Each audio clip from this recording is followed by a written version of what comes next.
Presbítero Elon, que Deus os abençoe.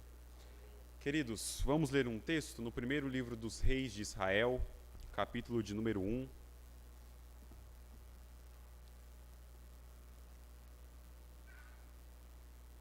Primeiro livro dos Reis de Israel, capítulo de número 1.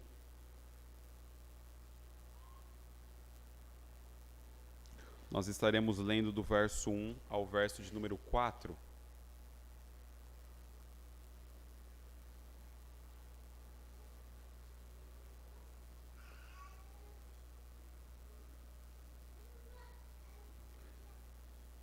Primeiro livro dos Reis de Israel, capítulo de número 1, do verso 1 ao 4, nos diz assim: Sendo o rei Davi já velho e entrado em dias, envolviam-no com roupas, porém não se aquecia. Então lhe disseram os seus servos: Procure-se para o rei nosso senhor uma jovem donzela que esteja perante o rei e tenha cuidado dele e durma nos seus braços, para que o rei nosso senhor se aqueça. Procuraram, pois, por todos os limites de Israel uma jovem formosa. Acharam Abisag, sunamita, e a trouxeram ao rei. A jovem era sobremaneira formosa, cuidava do rei e o servia, porém o rei não a possuiu. Vamos orar mais uma vez, queridos? Senhor, nós te louvamos o teu nome pela tua grandeza, pela tua misericórdia, porque o Senhor é grande, apesar da nossa pequenez, da nossa pouca força, dos nossos pecados e da nossa fraqueza. Dá-nos graça, ó Cristo, para ouvirmos a tua palavra nessa noite, que ela caia, Senhor, como semente em boa terra, que ela cresça e frutifique em nossos corações, e que o Senhor receba a glória para si, Senhor, por meio da nossa vida. É o que nós te pedimos, Cristo Jesus. Amém. Queridos, ano passado, nós vimos a realização lá na França das Olimpíadas. Os irmãos devem estar lembrados. Tem algo muito curioso que eu gosto nas Olimpíadas, que é a oportunidade de assistir esportes que eu nunca veria em qualquer época do ano, não é? Nas Olimpíadas a gente pode ver, por exemplo, a equipe brasileira de esgrima, algo que a gente nunca veria durante o ano, um esporte que a gente pouco se preocupa, não é? Mas tem uma modalidade das Olimpíadas que eu gosto muito de assistir, que é o atletismo, principalmente as maratonas durante as Olimpíadas. Atletas que treinam durante 4 anos, a vida toda praticamente, para correr poucos metros e tentar conquistar a tão sonhada medalha de ouro. Essas maratonas, além de mostrar o empenho e o preparo desses atletas, carregam algumas histórias curiosas quando nós falamos das Olimpíadas. Por exemplo, a primeira Olimpíada, que foi realizada em 1904, lá em St. Louis, nos Estados Unidos, foi uma das Olimpíadas que marcou por conta de um evento bem estranho que ocorreu nas maratonas.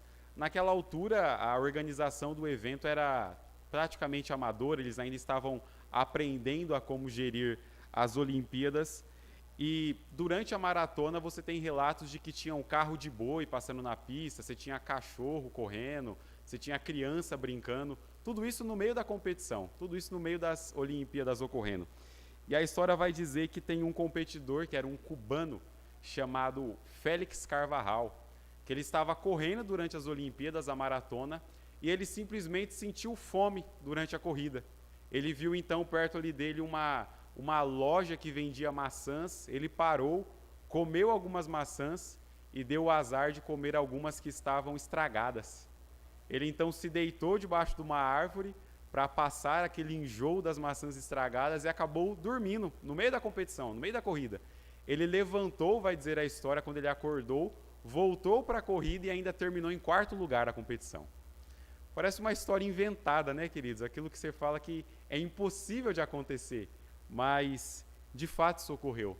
Uma outra história bem conhecida por nós brasileiros é o de Vanderlei Cordeiro, nas Olimpíadas de 2004 em Atenas. Vanderlei estava correndo para conquistar o ouro e do nada um padre maluco invade a pista, segura ele, e o Vanderlei perde o ouro e acaba com o bronze, né? em terceiro lugar. As maratonas, elas carregam essas histórias um tanto que peculiares, queridos, com obstáculos às vezes imprevisíveis, não é? Nós veremos nessa noite a maratona do rei Davi, não uma maratona que ele está correndo para conquistar a medalha de ouro, mas uma maratona que todos nós percorremos, que é a maratona da vida. E nós veremos isso nessa noite em dois pontos, em duas ocasiões, que o primeiro é que o fim da maratona chamada vida chega para todos nós. E o segundo é que nós temos um rei muito maior e muito melhor, que já correu a estrada dessa vida por mim e por você. Acompanhe comigo novamente, querido, que o verso de número 1 vai nos dizer: sendo o rei Davi já velho e entrado em dias, envolviam-no com roupas, porém não se aquecia. O texto inicia trazendo para nós, queridos, uma imagem impensável do rei Davi, quando nós lemos o primeiro e o segundo livro do profeta Samuel. O texto vai falar do rei Davi já velho, aproximadamente aqui na história com seus 70 anos, padecendo de frio. O rei Davi chegou em um estágio da vida, em um estágio da sua velhice, que ele está padecendo de frio. Essa imagem do rei Davi, ela é um tanto impensável, porque quando nós falamos nesse personagem, quando nós falamos do rei Davi, o que vem à nossa mente é a imagem do poderoso rei de Israel. Aquele rei que matou gigante, aquele rei que matou urso, que matou leão, aquele rei que dominou povos, construiu um império para a nação de Israel. Mas se essa imagem de Davi não é tão clara para você, meu irmão, deixa eu lhe relembrar um pouco da história de Davi, um pouco dos seus feitos. Davi nasceu em Belém, na Judéia. Ele era parte da tribo de Efraim. Ele era o 8º filho de Jessé, um belemita que é descendente do povo hebreu que se estabeleceu ali na região da antiga Palestina, às margens do Rio Jordão. Davi trabalhava como pastor de ovelhas e nas horas vagas, quando tinha tempo, tocava harpa. Era músico. Diante das inúmeras desobediências do até então rei Saul, Deus escolhe esse Davi para ser o próximo rei de Israel, para assumir a liderança do seu povo. Deus envia então para a casa de Davi o profeta Samuel, que vai lhe ungir como o próximo rei que governaria no lugar do rei Saul. Nós vamos lembrar muito bem da história de um gigante chamado Golias, um filisteu que desafiava o exército de Israel, e Davi, que estava chegando ali perto do exército apenas para levar alimento para os seus irmãos, ouve Golias desafiando o exército de Israel, toma a frente, desafia ele para uma batalha e mata Golias. Nós sabemos muito bem dessa história. E é interessante vermos que após essa batalha, após essa cena, o rei Saul decide colocar Davi como comandante do seu exército, após vê-lo que ele foi o único a ter coragem de enfrentar aquele gigante. Quem não se lembra da história quando Davi e Saul estão retornando da batalha e os povos estão cantando que Saul feriu os seus milhares, porém Davi as suas dezenas de milhares, falando da conquista e da grandiosidade de Davi como comandante do exército de Israel. Esse fato, inclusive, faz com que um espírito maligno se aposse de Saul, e a partir daí Saul tenta de todas as formas matar o próximo rei de Israel, que é Davi. Davi é o que nós podemos dizer de um personagem corajoso e forte, que todos se espelham, que todos querem ser, não é? A filha de Saul, inclusive Mical, se apaixona por Davi, quer se casar com ele, e Saul, aproveitando a oportunidade, pede como recompensa, como dote para que Davi se case com a sua filha, sem prepúcios de filisteus, né? Querendo, obviamente, que Davi nessa empreitada morra, seja morto pelos filisteus, mas Davi volta da guerra não com 100 prepúcios, mas com 200. Ele traz o dobro daquilo que Saul havia lhe pedido, daquilo que havia lhe solicitado para se casar com sua filha. Conforme a fama, a honra e a grandeza de Davi vai crescendo, na mesma proporção cresce também o ciúme e a ira de Saul contra ele. A partir dessa data você tem Saul procurando ocasiões a todo instante para matar o rei Davi. Davi fica indo de cidade em cidade, de caverna em caverna, fugindo da presença de Saul, esperando o dia que o rei então pare de lhe perseguir. Nós poderíamos, queridos, passar a noite toda falando dos feitos de Davi, da sua grandeza antes de assumir o reinado de Israel e após assumir o reinado de Israel. Mas eles têm fatos muito marcantes na sua história, além de simplesmente ter matado um gigante. Davi luta contra os filisteus, mas ele luta também, por exemplo, contra os moabitas, contra os amorreus, contra os amalequitas. Em diversas ocasiões, Davi poderia ter matado o rei Saul, mas ele não o fez. Davi liberta povos que estavam cativos. Ele traz a Arca da Aliança de volta para Jerusalém. Ele constrói uma fortaleza para o seu povo. Uma dinastia real se inicia a partir do reinado do rei Davi.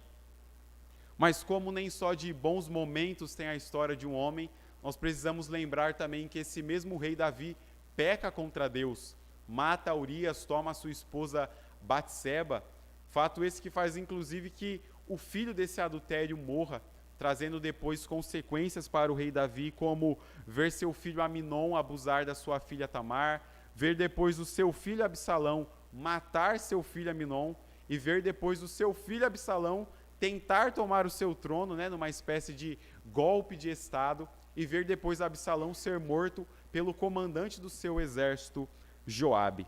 O rei que foi chamado o homem segundo o coração de Deus, mas que foi um péssimo pai, que pecou, que errou diversas vezes. A história de Davi, eu tenho certeza, não caberia em uma temporada da Netflix, não é? Haveria muitas temporadas para descrever a história desse homem. Mas o primeiro livro dos reis, queridos, inicia mostrando não o começo, mas o final da estrada e da maratona da vida do rei Davi. Eles nos faz enxergar um homem que aparentemente não condiz com tudo que acabamos de ver e de falar sobre a história do rei Davi. Nós vemos a imagem de um homem que está velho e cansado.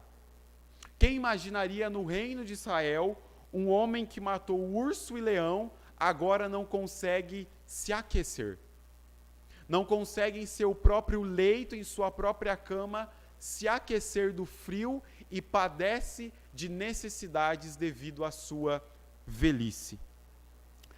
A fragilização de Davi, queridos, é um triste lembrete da nossa própria história.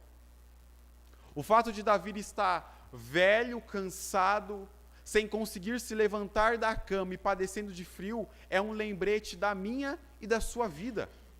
Eu não sei se você sabe, meu irmão, mas você está ficando cada dia mais velho. Cada ano que se passa, você não tem um ano a mais, é um ano a menos. Conforme o tempo vai passando, queridos, a intempérie da vida vai chegando para todos nós, quer queiramos, quer não. Suas costas, seu joelho e suas pernas já não fazem a mesma coisa de quando você tinha 15 anos, meu irmão. Sua mente já não é tão criativa como quando você era criança. A idade vai chegando para todos nós e as condições que elas vão trazendo também repousam sobre o nosso corpo, também repousam sobre a nossa vida. E por vezes, nós quando estamos no auge da juventude pensamos que a velhice está muito distante de nós, não é?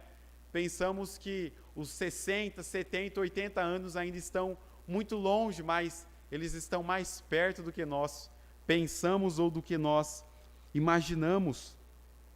Quando esses eventos, queridos, ocorreram com Davi, ele estava com seus aproximadamente 70 anos, o que hoje nós consideramos como o novo 50, não é? Mas lembre-se de que 70 anos na época do rei Davi, meu irmão, já era muito para alguém viver. Lembre-se que nós não tínhamos a medicina avançada como temos hoje.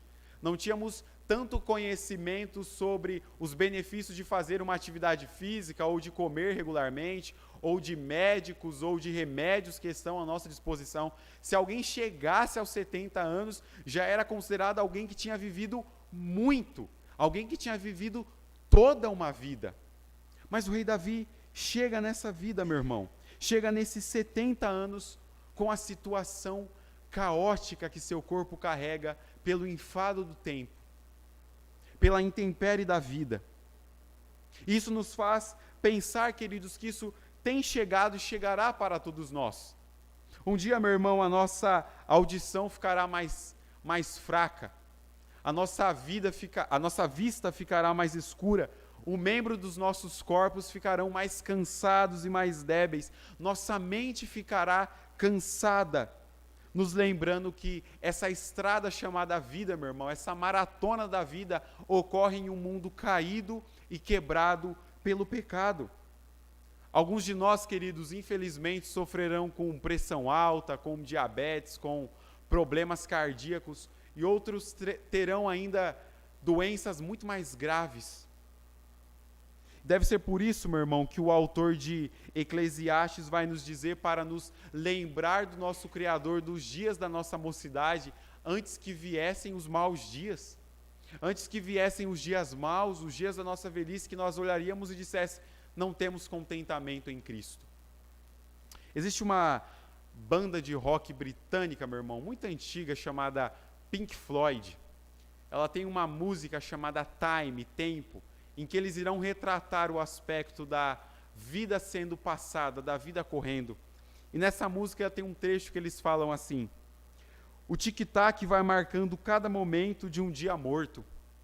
Você gasta à toa e joga no lixo as suas horas, descontroladamente, perambulando de um lugar para o outro em sua cidade natal, esperando que alguém ou algo te mostre o caminho.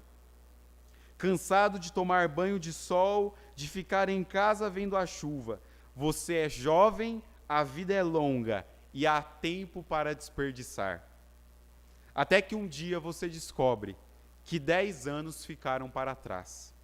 Ninguém te disse quando começar a correr, você perdeu o tiro de largada.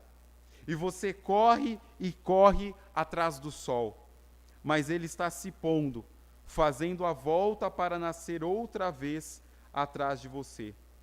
De uma maneira relativa, o sol é o mesmo, mas você está mais velho, com menos fôlego e um dia mais perto da morte. O teólogo Philip Ryken vai fazer uma bela observação deste texto de 1 Reis, nos dizendo que, se como Davi dermos o nosso coração a Deus quando formos jovens, ainda nos lembraremos dele quando formos velhos, e Cristo se lembrará de nós. Isso ocorre, queridos, porque dificilmente nós pensamos no fim da vida. Dificilmente nós pensamos na velhice e na realidade de que um dia nós partiremos desse mundo. É só nós olharmos à nossa volta e vermos como a juventude por vezes é idolatrada, como toda uma cultura é construída em cima da juventude. E quando pessoas mais velhas por vezes querem nos corrigir, nós dizemos que esses velhos não sabem de nada, não é? É o que nós mais ouvimos por aí. A banda Alphaville, uma outra banda, vai retratar em sua música Forever Young, eternamente jovem, dizendo assim: Forever Young, I want to be forever young.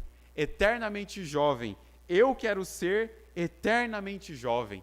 Uma outra parte dessa música vai dizer: é tão difícil ficar velho sem um propósito. Eu não quero ser sacrificado como alguém inútil. A juventude é como um diamante ao sol, e os diamantes são eternos. O desejo e a idolatria do coração de ser eternamente jovem, de nunca deixar que a vida passe, de nunca deixar que o tempo corra, de nunca deixar que os nossos corpos, nossa vida, nossa mente mude conforme o tempo vá passando. Meu irmão, a realidade bíblica se impõe. E a realidade bíblica para mim e para você, queridos, é que a juventude nossa um dia acabará. Eu sinto lhe dizer, minha irmã, mas sua pele esticada um dia vai enrugar de vez. Seus músculos, meu irmão, um dia vão acabar. E isso vai ocorrer, querido, quer queiramos, quer não. E caso o nosso propósito de vida esteja ancorado naquilo que nós fazemos enquanto somos jovens, nós chegaremos à velhice com um coração ingrato e insatisfeito com Deus, porque nós pensávamos que éramos eternamente jovens. Reflita um pouco sobre a sua vida, meu irmão. Até pouco tempo atrás você era um bebê que mamava e chorava. Mas aí você envelheceu e se tornou uma criança. Começou a brincar de carrinho ou de boneca, a pintar desenhos. Mas aí você envelheceu um pouco mais.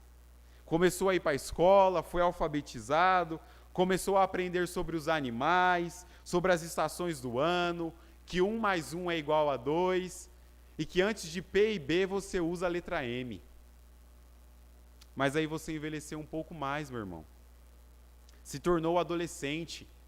E agora os desenhos do Bom Dia e Companhia não te interessam mais. Você quer se interessar por coisas de adolescente. Seja lá o que isso signifique, não é? Mas aí você começou, meu irmão, a aprender sobre as fórmulas de Bhaskara, as guerras mundiais, aprendeu sobre reações endotérmicas e exotérmicas, sobre as leis da física, sobre os biomas do nosso país. Mas aí você envelheceu um pouco mais, meu irmão, e chegou no ensino médio, ou como dizia antigamente, no colegial, não é? Você começou a pensar no que você faria quando acabasse a escola. Uma faculdade, um curso técnico, vai trabalhar, vai tirar um ano sabático para se encontrar na vida. Mas aí você envelheceu um pouco mais, meu irmão, e a tão sonhada maioridade chegou. Você pode tirar sua CNH, fazer suas viagens, ser dono do seu nariz, não precisa mais dar tantas explicações para o seu pai, para a sua mãe, ser dono do seu próprio dinheiro, iniciar um namoro, fazer novas amizades, ir nos shows dos seus artistas favoritos. Mas aí você envelheceu um pouco mais, meu irmão, e agora você é casado. E agora a sua preocupação não é mais da turnê do seu artista favorito. É sobre o preço do arroz no supermercado. É sobre o IPVA e IPTU que você vai ter que pagar agora em janeiro. As suas preocupações mudaram. Mas aí você envelheceu, meu irmão, um pouco mais e mais. Passou pelos 40, 50, 60, 70 anos e agora a tão sonhada aposentadoria chegou. Você pode desfrutar de toda uma vida de trabalho, curtir seus netos, fazer caminhadas pela manhã. Você pode aproveitar a vida, meu irmão. Mas aí um dia, queridos, quem sabe você está na sala de casa. Você revê as fotos de quando você era jovem. Percebe que toda uma vida passou. E que conforme a música falava, o tiro de largada foi dado e ninguém te avisou que a maratona chamada vida estava acontecendo. E você vê, meu irmão, que você já não tem muito tempo. Mas ninguém te avisou disso. Reverendo Emílio Garófalo, ao discorrer sobre a velhice cristã, nos disse assim: por fim a vida se vai. E antes desse dia chegar, você ficará cada vez mais frágil e sujeito à vaidade desse mundo. Envelhecer graciosamente envolve lembrar do Senhor e saber que Ele comanda cada fase, que Ele conduz com doce luz a nossa velhice. Essa é uma realidade presente para você, meu irmão.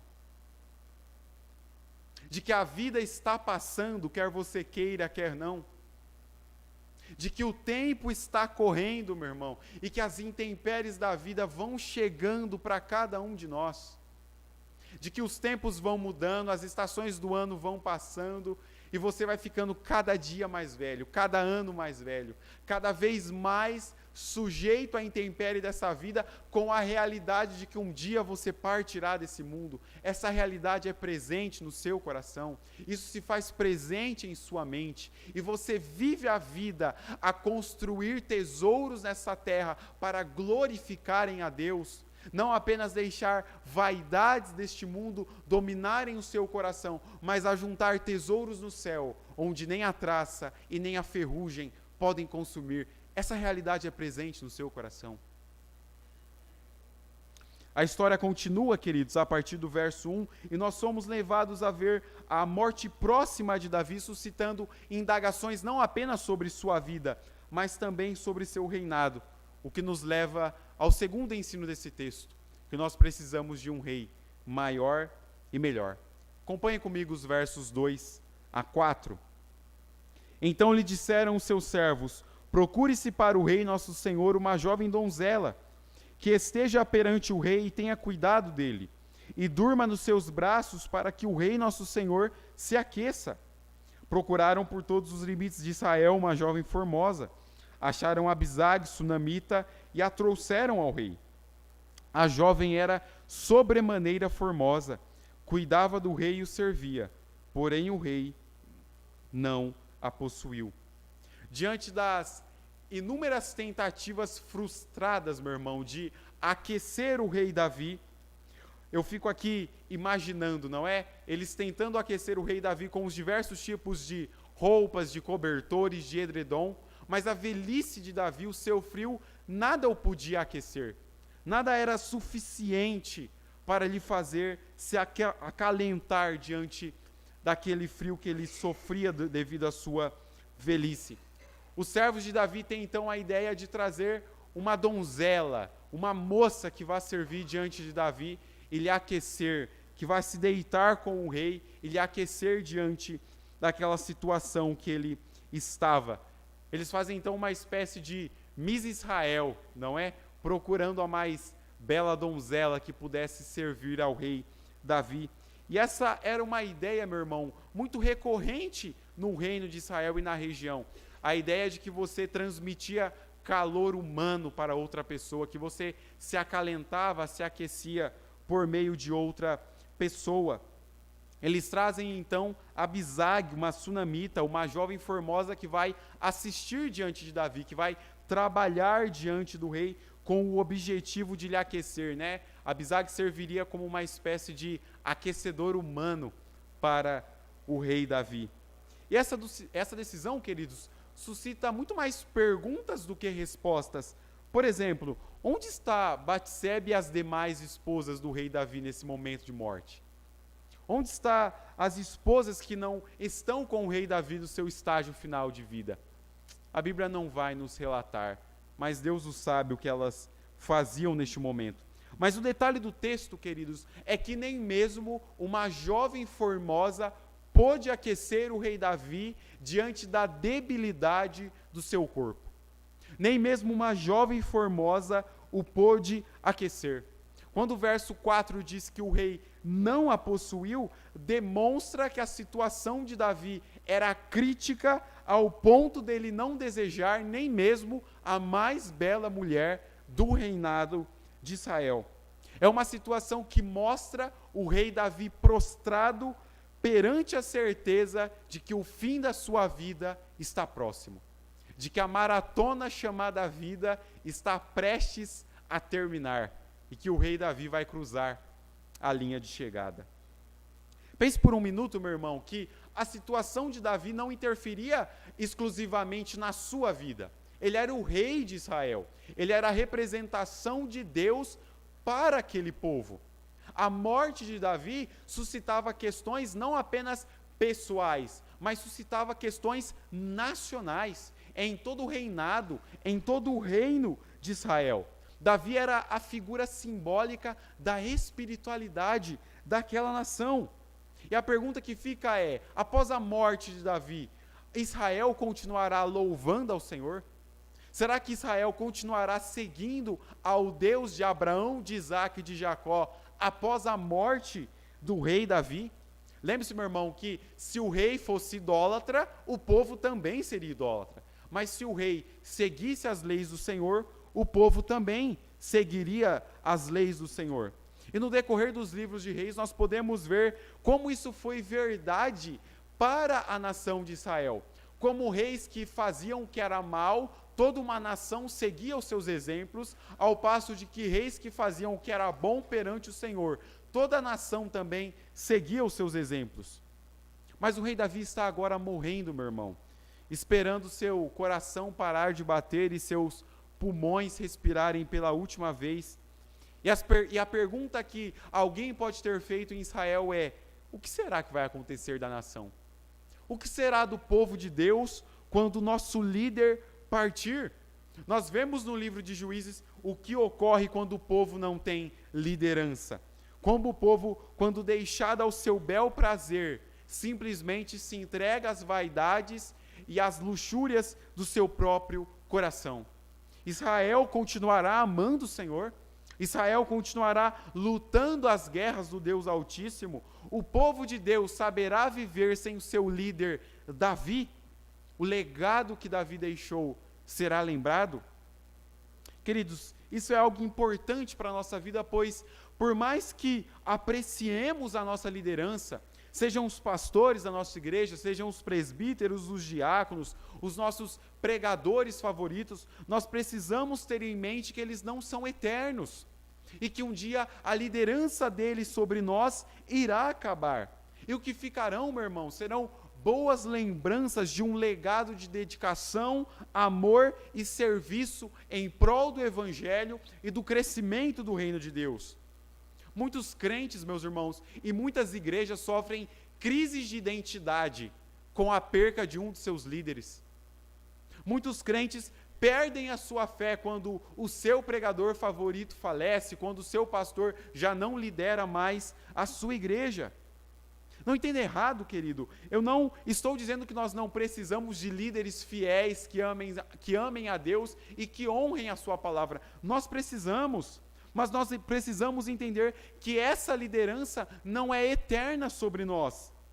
E que elas não podem ser o principal motivo do nosso amor por Cristo e pelo Evangelho. E para além disso, meu irmão, nós precisamos entender que existem coisas nessa vida que por mais que nós amemos e apreciemos, um dia elas serão findadas.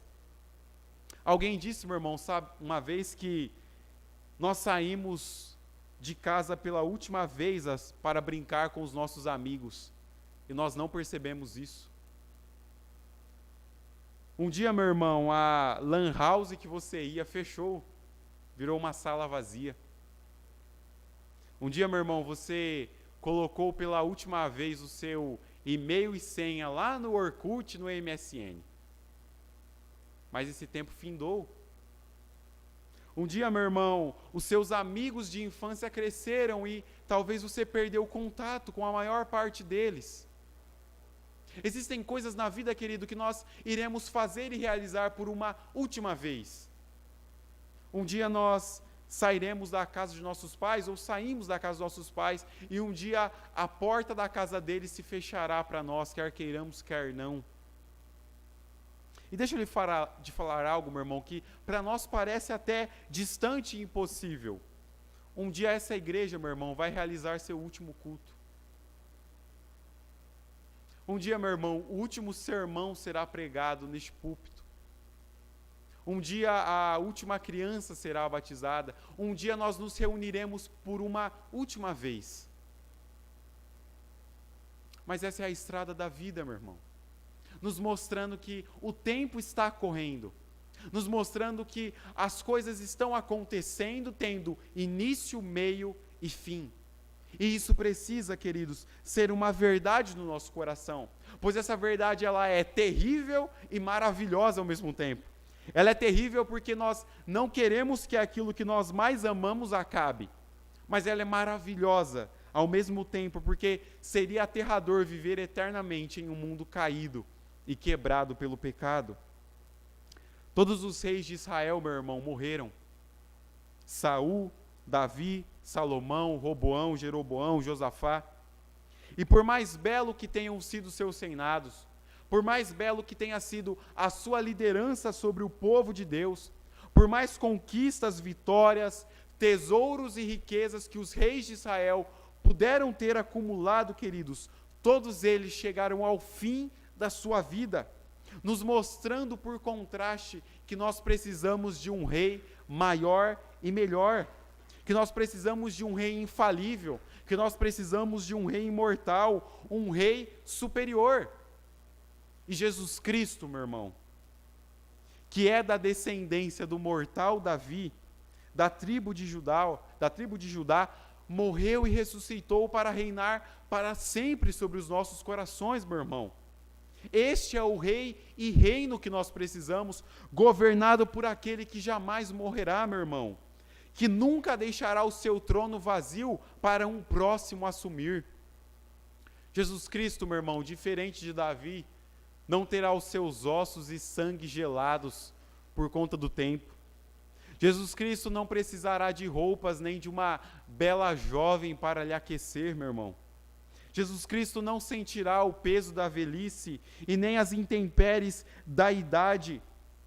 Ele permanecerá eternamente reinando sobre o seu povo. E é nesta verdade, meu irmão, de que Cristo concluiu com perfeição a maratona que lhe estava proposta, a jornada que lhe estava proposta, que nós podemos ter esperança.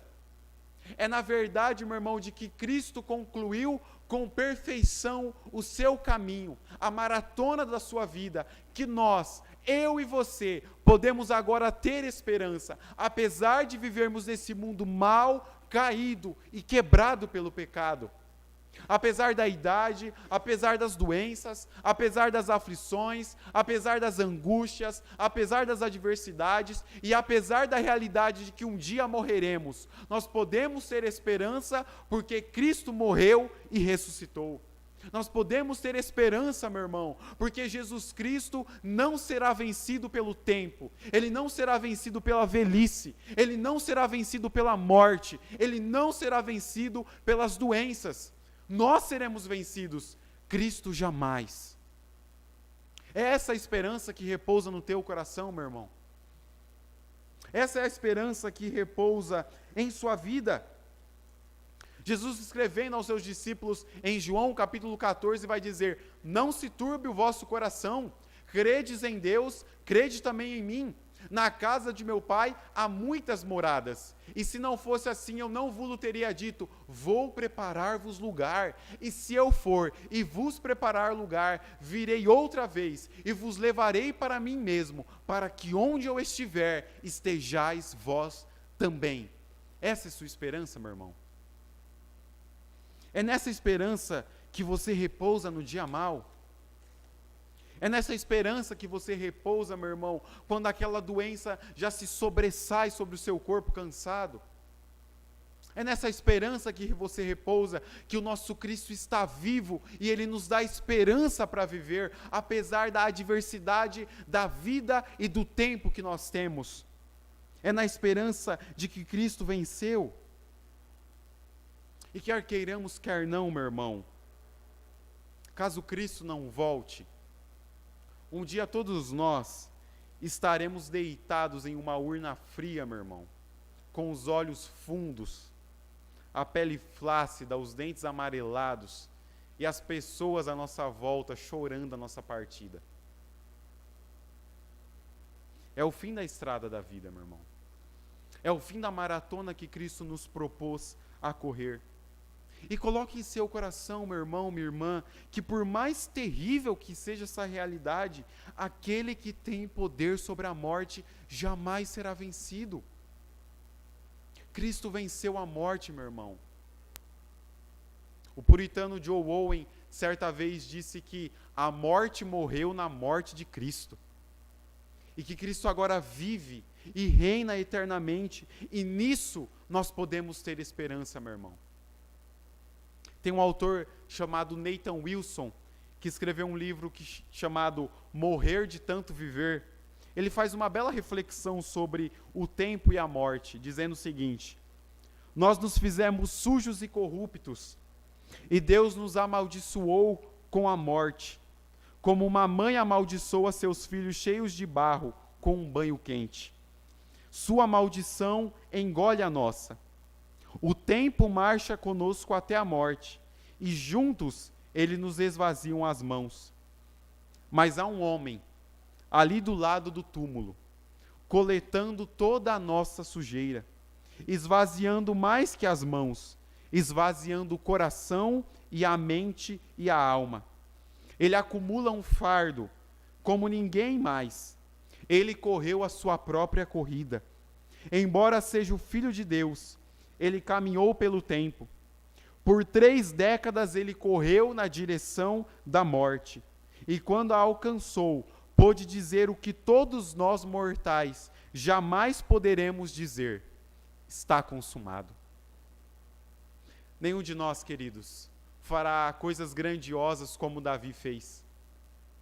Nenhum de nós será rei sobre Israel. Nenhum de nós escreverá belos salmos, belos poemas que fariam Shakespeare e Victor Hugo chorar. Mas nós temos algo, meu irmão, em comum com o rei Davi. Nós temos algo com os patriarcas do Antigo Testamento que morreram pela fé, crendo na promessa de Deus. A certeza, meu irmão, de vitória pelos méritos de um competidor maior e melhor do que nós. Na nossa maratona da vida, meu irmão, talvez tenha, igual lá no começo com o Félix Carvajal, cachorro latindo, carro de boi passando, talvez tenha até um padre maluco invadindo a pista, querido. Mas Cristo é imune a tudo isso. Cristo venceu, meu irmão, todos esses obstáculos. Existe um atleta chamado Jesus Cristo que ele já cruzou a linha de chegada, meu irmão. É nesse mérito que repousa o seu coração. É nessa esperança, meu irmão, de que Cristo já venceu por mim e por você, e agora por imputação, Ele entrega a mim e a você os méritos que pertenciam exclusivamente a Ele. A boa doutrina da adoção, meu irmão, que por vezes é esquecida por nós, vai nos lembrar de que Cristo nos adotou como filhos, iguais a Jesus Cristo. Deus Pai nos adotou como filhos, meu irmão. E agora nós temos os mesmos privilégios, a mesma herança que Jesus Cristo tem. Pelos méritos dele, nós fomos feitos filhos e agora somos co-herdeiros de uma vida eterna, pelos méritos que ele alcançou na cruz. Você pode repousar seu coração nisso, meu irmão? Você pode repousar sua vida nisso? Que bom que nós temos um competidor melhor, queridos. A medalha de ouro não fica bem em nenhum de nós, mas ela fica muito bem em Jesus Cristo, o competidor que merecia vencer essa corrida. Talvez você pense, meu irmão, credo, Samuel, em pleno domingo você com esse sermão de morte. É o contrário, meu irmão. É a propositura de uma vida ancorada no Rei eterno, no Rei que já venceu a morte. Leia depois a última página de Apocalipse, meu irmão. Vai ficar tudo bem. Jesus Cristo já nos garantiu isso. Feche seus olhos, vamos orar. Senhor Deus, nós te louvamos, Cristo. Nós damos glória ao teu nome, Senhor.